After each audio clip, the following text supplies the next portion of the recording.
আজকে হলো 17ই নভেম্বর আমার জন্মদিন। প্রেগনেন্টের সময় নাকি কোনো নিয়ম পালন করতে নেই, তাই সেইভাবে কোনো প্ল্যানও নেই।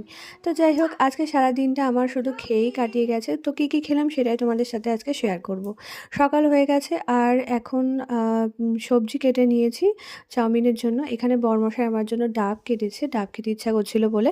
তারপর পুতু এখানে চাউমিন খাচ্ছে, আমাদের চাউমিন হয়ে গেছে। তো আমরা সবাই একসাথে বসেই চাউমিনটা খাচ্ছিলাম।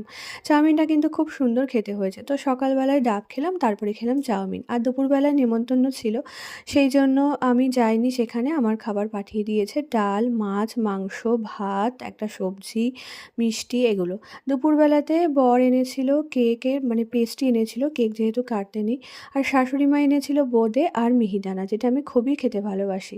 আর কেকটাও আমি অনেক ভালোবাসি। আগে তো কেক একটা পুরো খেয়ে নিতে পারতাম, কিন্তু এখন পারি না।